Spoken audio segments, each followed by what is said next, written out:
To build on what Alex and Hannah are talking about, which is essentially this patient-centered approach to research, to segue into Evergreen, which is essentially about people-powered health. And to me, the two are very similar. And hopefully what I'll do is spend the next 10 minutes just explaining Evergreen's approach to health and well-being and research.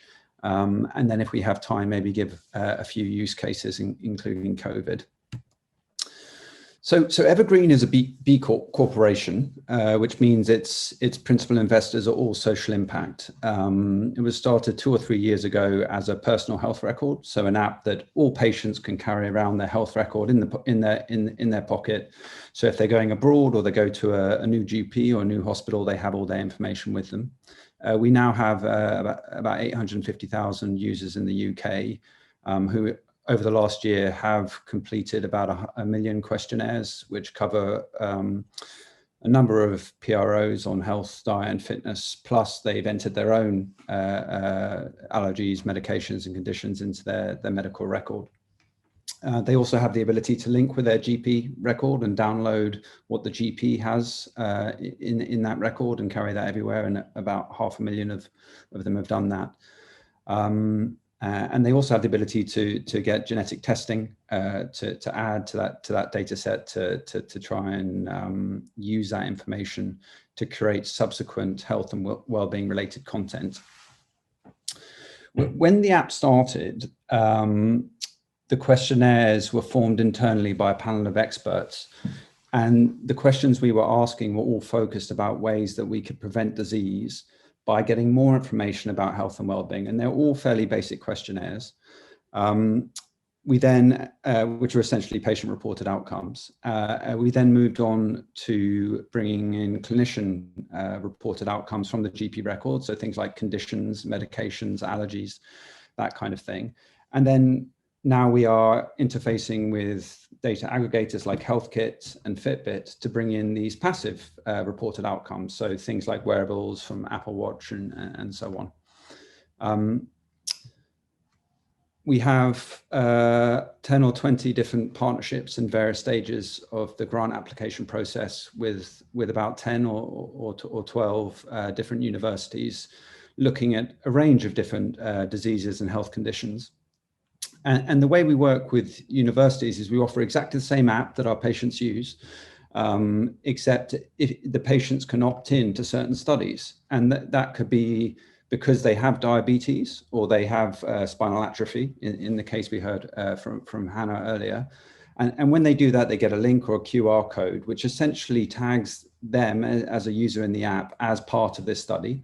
They're consented by the academics. And then the academics themselves can choose exactly what PROs or passive reported outcomes or clinician reported outcomes they require for their study, and then follow that up with additional interventions, be them a face-to-face appointment or some form of diagnostic or indeed testing. Now the way, and this is a bit of a generalization, but the way that the conventional clinician-centered approach to research looks a bit like this, where you have a clinician sitting in the middle of the process with the patient and basically acting as a conduit for the patient to get involved into research. And then the researcher is kind of out in the end, and the researcher does have to have a dialogue with the patient in terms of consenting and recruiting. The researcher also has to have a dialogue with the clinician. And then both the clinician and the researcher have to navigate all the different places where we put the relevant data. And this is, I think, especially true in the UK, where we do have a really complex system in terms of access and consent to accessing various forms of records. So it can be very difficult to navigate, even if that is your full-time job. But you can imagine if you're a patient sitting out here, how would you ever find out about your social care record or what's actually in your medical record? It's unbelievably difficult to do. And what that ultimately leads to is really inefficient research. You know, we're at a stage, you know, even before the pandemic, where we're used to using geopositioning and, you know, wearables, you know, for dating and for banking, but we're not really applying that to research, and we're not really applying that to drug development.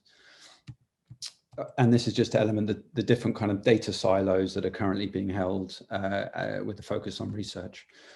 If we look at the way that we approach a problem, we put the user, the patient, bang in the middle of the conversation.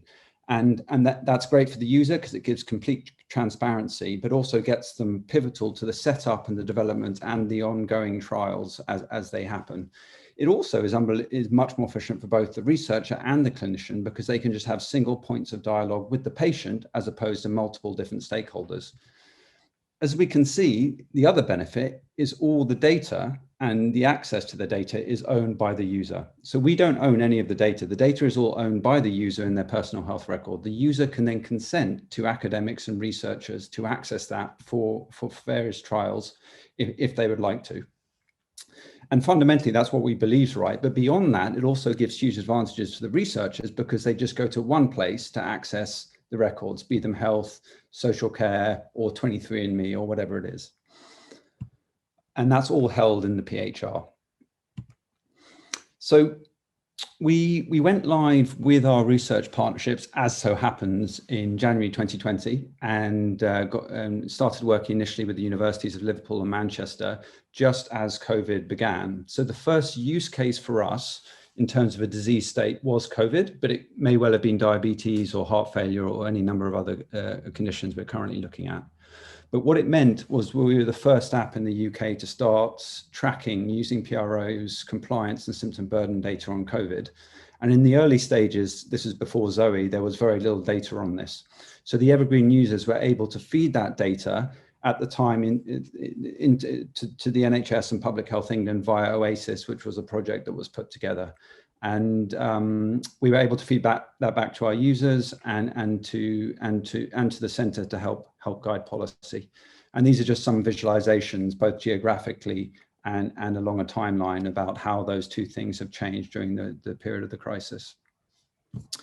Now, in addition to this, we also have those millions of questionnaire answers on diet and fitness and lifestyle, and also all those millions of data points from the GP record.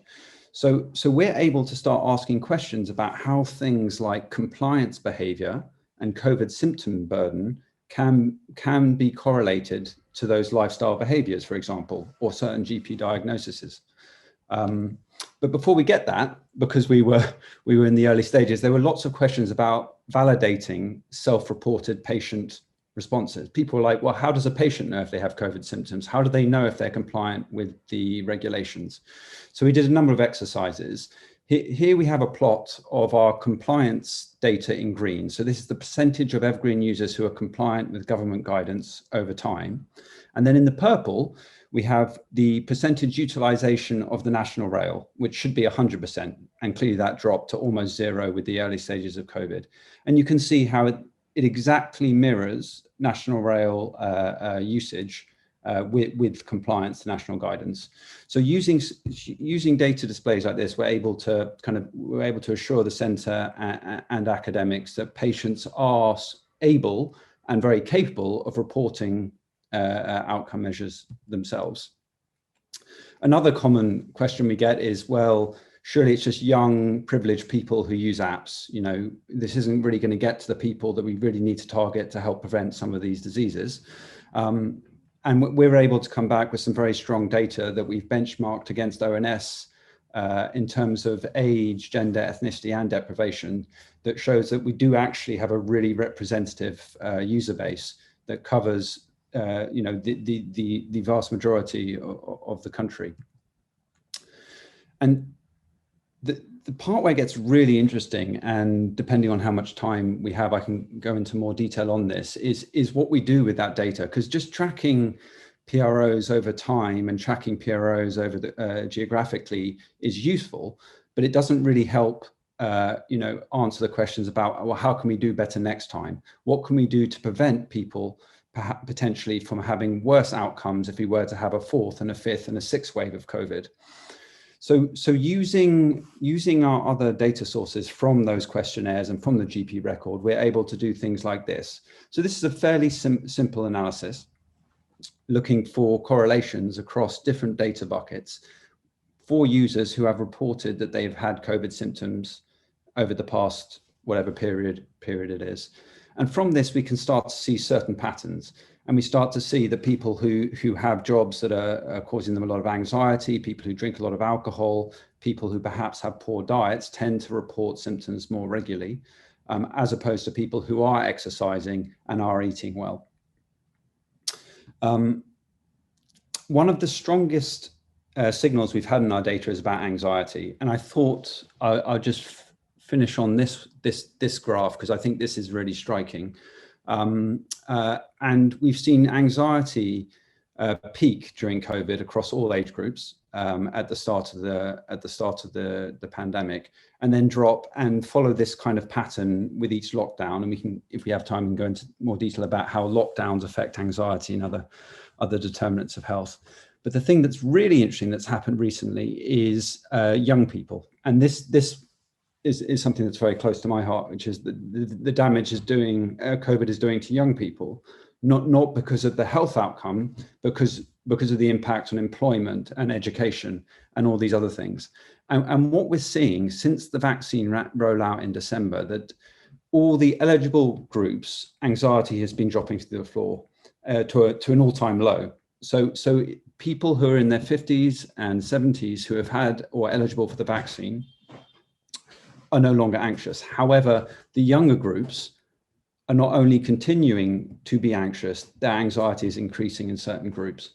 And for me, definitely this is a really important thing that definitely needs some more work. And we are working with universities to try and understand exactly why this population has got increasing anxiety. Because what our data definitely shows is that anxiety is a very key determinant of health outcomes, and breaking that down into actual actionable lifestyle change is going to be key to preventing some of these conditions in the long run.